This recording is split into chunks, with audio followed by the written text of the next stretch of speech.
Assalamualaikum warahmatullahi wabarakatuh. Ada 3 aib yang wajib kita jaga. Yang pertama adalah aib diri sendiri kepada diri sendiri. Teman-teman, al-insan fi mahallil khata' wan nisyan. Manusia itu tempatnya salah dan lupa. Setiap manusia punya kekurangan, setiap manusia pernah berbuat salah, dan setiap manusia pernah melakukan kesalahan. Maka menutupi aib sendiri itu hukumnya wajib. Makanya saya pernah sampaikan di video sebelumnya, minta maaf kepada Allah itu tidak sama dengan minta maaf kepada manusia. Kalau minta maaf kepada Allah, silahkan buka aib kita, enggak apa-apa. Ya, saya sering contohkan, ya Allah, maaf ya Allah, gitu ya. Tadi pagi saya nyuri uang suami sedikit ya Allah, gitu ya, tapi nanti ya lagi, enggak gitu ya. Enggak ya. Jadi kalau minta maaf kepada Allah itu buka aib, enggak ada masalah. Tapi minta maaf dengan manusia, tutup aib, jangan dibuka. Saya udah pernah sampaikan, misalnya, Bu, saya mohon maaf lahir dan batin ya. Terus dia tanya, emangnya kenapa? Maka ibu nggak usah jawab, cukup jawab, pokoknya salah khilaf, saya minta maaf, gitu aja. Jangan dijawab, oh kemarin waktu ibu nggak datang arisan, kami ceritain ibu. Siapa-siapa aja kalian, tuh dia, tuh dia, gitu ya. Jadinya nanti berantem. Jadi kalau minta maaf kepada Allah, buka aib. Minta maaf kepada manusia, tutup aib. Jadi berhenti untuk menceritakan tentang kesalahan masa lalu. Saya sering mendengar teman-teman suka ngomong seperti ini ya. Dulu aku waktu masa muda aku jahiliyah banget gitu. Dulu aku waktu masa muda aku tuh nakal banget. Itu nggak boleh. Nggak boleh menceritakan hal buruk di masa lalu. Oke? Karena yang lalu biarlah berlalu, kita bangun hari yang baru.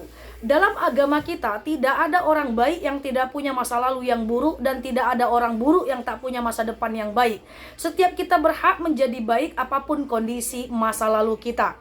Umar bin Khattab itu pernah ingin membunuh anaknya hidup-hidup, namanya Hafsah, yang akhirnya jadi istri Rasulullah, akhirnya masuk surga juga setelah dia bertaubat.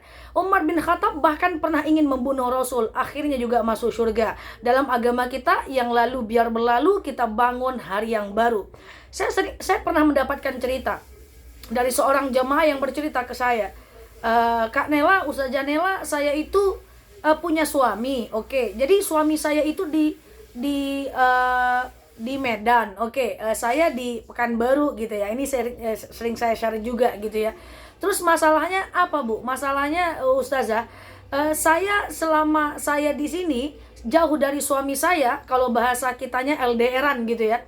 Saya sempat khilaf, Ustazah. Lah, berapa lama khilafnya? Khilaf dengan, mohon maaf, yang lain itu 1 tahun, Ustazah. Wah, lama juga khilafnya, kata saya begitu ya. Oke. Terus pertanyaannya apa? Pertanyaannya adalah, ngaku nggak saya ke suami saya, Ustazah, bahwa saya pernah khilaf? Saya biasanya tanya, ibu yakin sudah berubah? Yakin, Ustazah? Yakin ibu sudah tidak melakukan lagi? Yakin, Kak Nela? Dia ngatakan begitu. Lalu saya sampaikan bahwa, Bu, cukup saya orang yang terakhir ibu ceritakan tentang aib ibu. Jangan ceritakan kepada siapapun lagi, apalagi kepada orang yang tidak tepat.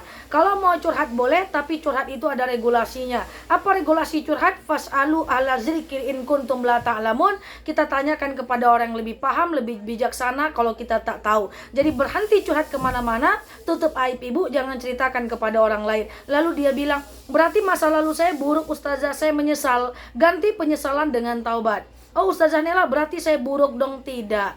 Di mata Allah, Allah selalu melihat gimana kita sekarang dan di masa kita, dan gimana kita di masa yang akan datang. Tutup aib ibu, bertaubatlah, berjanji tidak mengulang lagi, bangun hubungan yang baik dengan suami. Itu adalah aib yang wajib kita jaga. Oke? Nah, karena ketika Allah masih jaga, kita nggak boleh buka. Ya, saya yakin semua manusia di dunia ini punya. Oke? Kemudian yang kedua, aib yang harus kita jaga adalah aib orang lain. Bayangkan, aib kita aja wajib kita tutup, apalagi aib orang lain. Masalahnya gini teman-teman, gaya orang kita jaga aibnya agak lucu sedikit gitu. Misalnya ada orang cerita ke saya, Kanela, iya, saya udah cerita nih, jangan bilang-bilang, enggak, tenang aja, aku nggak bilang-bilang, slow. Akhirnya saya nggak tidur 3 hari 3 malam. Saya cerita lagi ke sebelah. Wih, ini ada cerita nih, bestie. Ya, jangan cerita nggak, ini nggak boleh ceritain loh. Tenang Nel, aku nih orangnya nggak pencerita. Cerita lagi, bocor. Nanti orang ketiga ngomong lagi, ini ada cerita nih. Sebenarnya nggak boleh nih dibilang sama Nela nih cerita. Tapi aku nggak tahan loh, aku pengen cerita juga. Nggak jadilah, takut aku. Koni bikin aku penasaran aja, Koni bikin aku penasaran. Akhirnya cerita juga. Udah 4 orang yang tahu. Yang 4 orang ini bilang, aku ada masalah nih. Aku sebenarnya ada cerita nih. Tapi nggak boleh ceritain ke siapa-siapa. Janji ya kalian nggak cerita. Mana kelingking lagi. Ujung-ujungnya, jangan cerita ya. Jangan cerita ya. Jangan bilang-bilang ya. Akhirnya semua orang jadi tahu. Ini berapa dosanya. Man sanna fil Islam sunnatan sayi'atan. Siapa yang melakukan kejahatan, membuka keburukan orang lain, maka dia mendapatkan dosa. Harusnya dosanya cuma sekali. Contoh, tadi ada saya membuka kesalahan orang misalnya. Lalu salah saya cuma sekali. Tapi ketika saya cerita, selama cerita itu berkembang, saya tetap dapat dosa yang sama. Saya makan, saya berdosa, saya mandi, saya berdosa. Makanya itulah namanya dosa jariah, passive income dosa, multi level marketing dosa, download dosa, ya. Unlimited paketnya. Makanya benar Pak Ustadz suka ngomong, man kana yu'minu billah wal yaumil akhir falyaqul khairan aw liyasmut. Siapa yang cinta Allah, cinta hari akhir, ngomong tuh yang baik-baik aja. Ya kalau tidak ya diam. Oke, jangan ngomong melainkan hal-hal yang membawa manfaat buat diri kita. Masalahnya gini teman-teman, masalahnya tuh ribet gitu ya. Kalau kita punya kesalahan dengan orang yang kita kenal, kan gampang ya minta maafnya ya. Mohon maaf lahir batin ya, selesai. Mohon maaf lahir batin ya, salah dan khilaf saya minta maaf. Lah pertanyaannya gimana kalau dia nggak maafkan saya Kak Nela gitu. Ya tugas kita cuma minta maaf. Dimaafkan atau tidak itu urusan mereka dengan Allah. Yang penting kita minta maaf. Karena tugas kita cuma minta maaf, ya. Jadi kalau kita punya salah dengan orang yang kita kenal, gampang urusan. Tapi masalahnya gimana kalau kita punya salah dengan orang yang kita nggak kenal? Sementara minta maaf dengan manusia cuma 2 tempatnya. Pertama minta maaf di dunia, yang kedua sampai ketemu di padang mahsyar. Kita akan mencari orang-orang yang kita zolimi, orang-orang yang kita sakiti hatinya, orang-orang yang kita fitnah dia, orang-orang yang kita adu domba dia, orang-orang yang kita bikin sedih hatinya. Kita akan mencari mereka di padang mahsyar.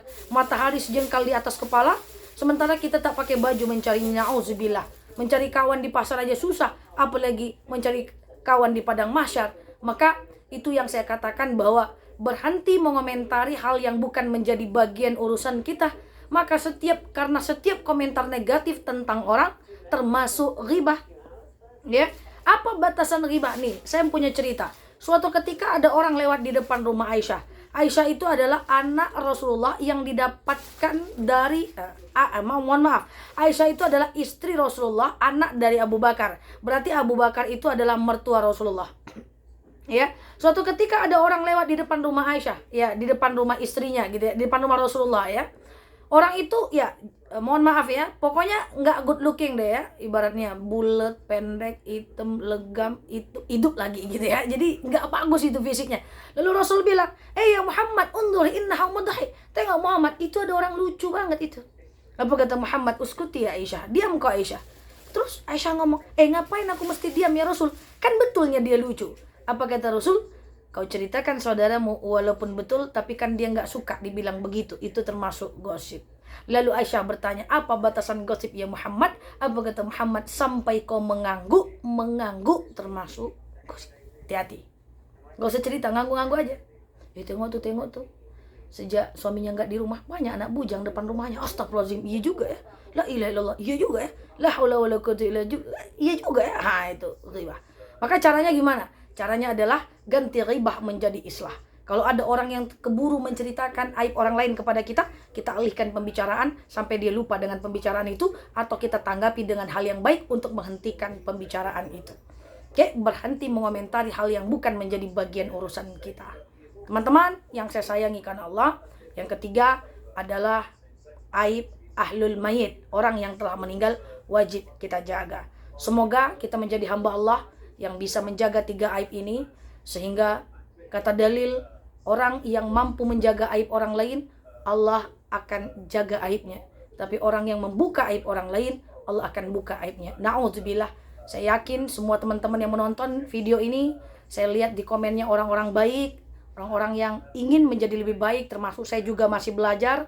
Semoga kita lebih baik akhlaknya ke depan. Salam takzim saya, salam hormat saya kepada teman-teman semuanya di TikTok ini. Nela Luki di sini. Assalamualaikum warahmatullahi wabarakatuh.